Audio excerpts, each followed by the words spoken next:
Capítulo Vi.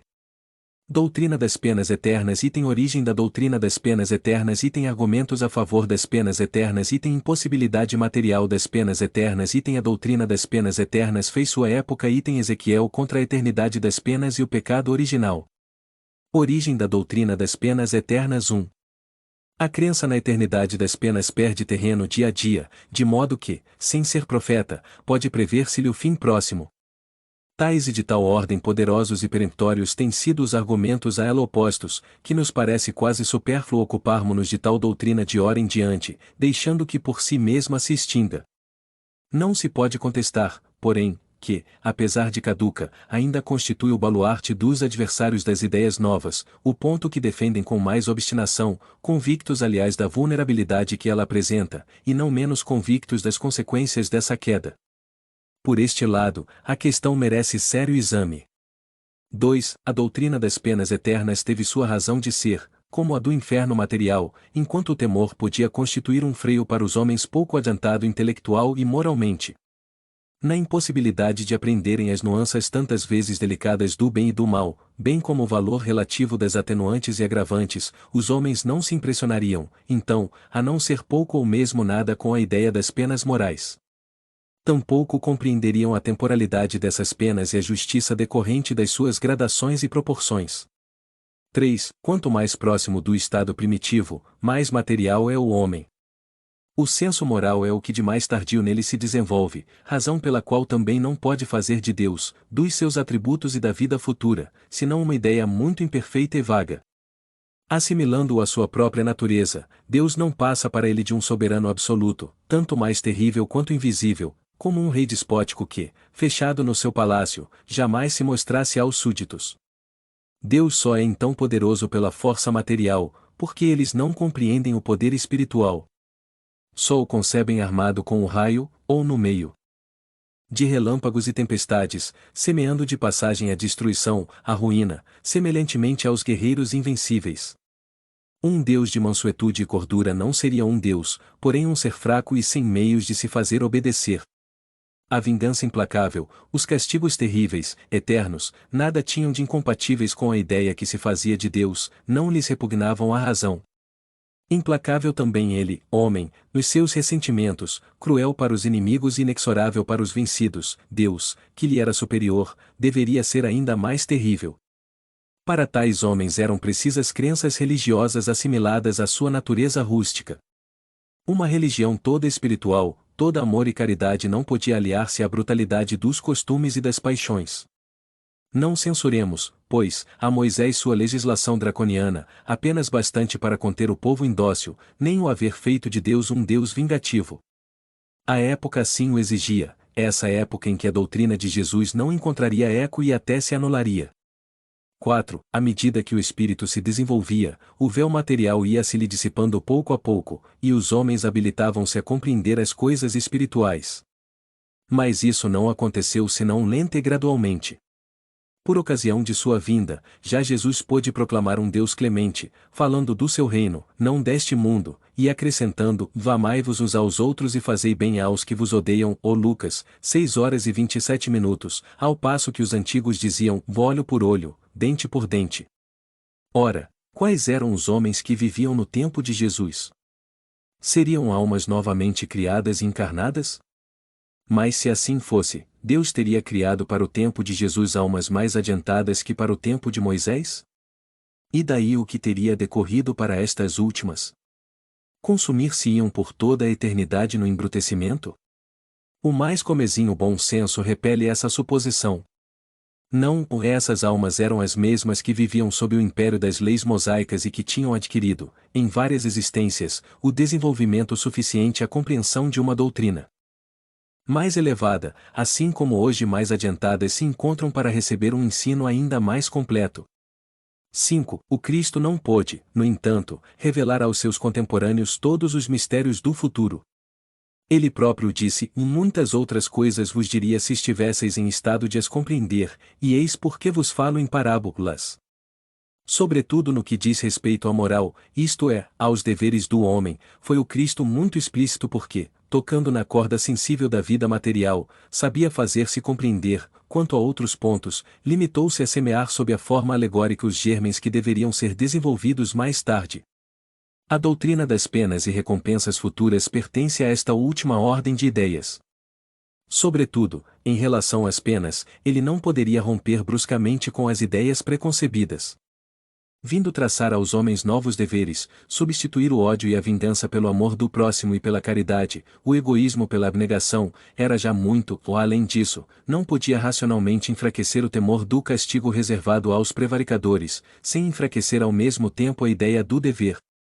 Se o Cristo prometia o reino dos céus aos bons, esse reino estaria interdito aos maus, e para onde iriam eles? Ademais, seria necessária a inversão da natureza para que inteligências ainda muito rudimentares pudes sem ser impressionadas de feição a identificarem-se com a vida espiritual, levando-se em conta a circunstância de Jesus se dirigir ao povo, à parte menos esclarecida da sociedade, que não podia prescindir de imagens de alguma sorte palpáveis, e não de ideias sutis. Eis a razão por que Jesus não entrou em minúcias supérfluas a este respeito, ou nessa época não era preciso mais do que opor uma punição à recompensa. 6. Se Jesus ameaçou os culpados com o fogo eterno, também os ameaçou de serem lançados na geena. Ora, que vem a ser a geena? Nada mais nada menos que um lugar nos arredores de Jerusalém, um monturo onde se despejavam as imundícies da cidade. Dever-se-ia interpretar isso também ao pé da letra? Entretanto era uma dessas figuras enérgicas de que ele se servia para impressionar as massas. O mesmo se dá com o fogo eterno. E se tal não for o seu pensar, Jesus estaria em contradição, exaltando a clemência e misericórdia de Deus, pois clemência e inexorabilidade são sentimentos antagônicos, que se anulam. Desconhecer-se-ia, pois, o sentido das palavras de Jesus, atribuindo-lhes a sanção do dogma das penas eternas, quando todo o seu ensino proclamou a mansidão do Criador. No Pai Nosso Jesus nos ensina a dizer: perdoai-nos, Senhor, as nossas faltas, assim como nós perdoamos aos nossos devedores. Ó Lucas, 11h04, ó Mateus, 6h12. Pois se o culpado não devesse esperar algum perdão, inútil seria pedi-lo. Esse perdão é, porém, incondicional? É uma remissão pura e simples da pena em que se incorre?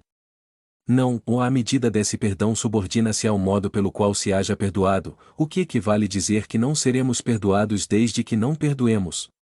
Deus, fazendo do esquecimento das ofensas uma condição absoluta, não podia exigir do homem fraco que ele, onipotente, não fizesse.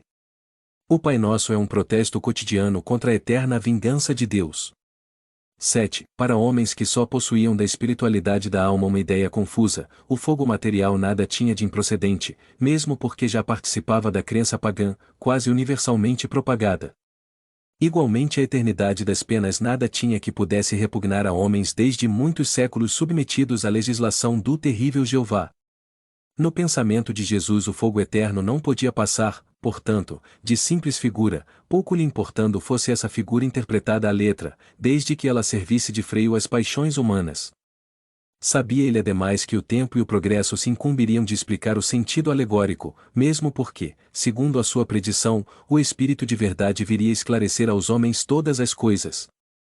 O caráter essencial das penas irrevogáveis é a ineficácia do arrependimento, e Jesus nunca disse que o arrependimento não mereceria a graça do Pai.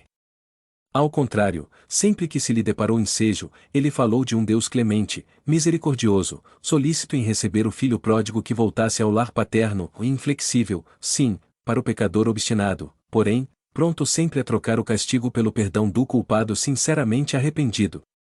Este não é, por certo, o traço de um Deus sem piedade. Também convém assinalar que Jesus nunca pronunciou contra quem quer que fosse, mesmo contra os maiores culpados, a condenação irremissível.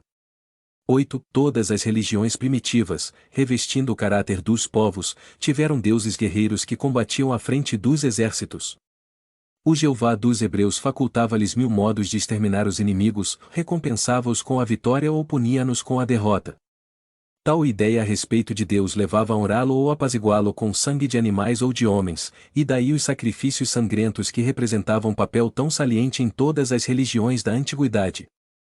Os judeus tinham abolido os sacrifícios humanos, os cristãos, apesar dos ensinamentos do Cristo, por muito tempo julgaram honrar o Criador votando, aos milhares, as chamas e as torturas, os que denominavam hereges, o que constituía sob outra forma verdadeiros sacrifícios humanos, pois que os promoviam para a maior glória de Deus, e com acompanhamento de cerimônias religiosas. Hoje, ainda invocam o Deus dos exércitos antes do combate, glorificam-no após a vitória, e quantas vezes por causas as mais injustas e anticristãs. 9. Quão tardo é o homem em desfazer-se dos seus hábitos, prejuízos e primitivas ideias. 40 séculos nos separam de Moisés, e a nossa geração cristã ainda vê traços de antigos usos bárbaros, se não consagrados, ao menos aprovados pela religião atual. Foi preciso a poderosa opinião dos não-ortodoxos para acabar com as fogueiras e fazer compreender a verdadeira grandeza de Deus. À falta de fogueiras, porém, prevalecem ainda as perseguições materiais e morais, tão radicada está no homem a ideia da crueldade divina. Nutrido por sentimentos inculcados desde a infância, poderá o homem estranhar que o Deus que lhe apresentam, lisonjeado por atos bárbaros, condene a eternas torturas e veja sem piedade o sofrimento dos culpados?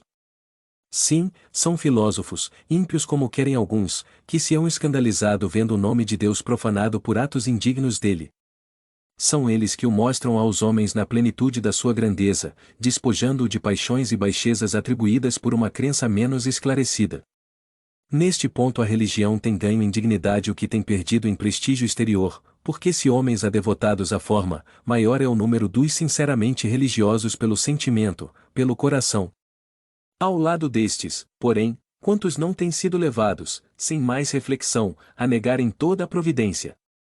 O modo por que a religião tem estacionado, em antagonismo com os progressos da razão humana, sem saber conciliá-los com as crenças, degenerou em deísmo para uns, em ceticismo absoluto para outros, sem esquecermos o panteísmo, isto é, o homem fazendo-se Deus ele próprio, à falta de um mais perfeito.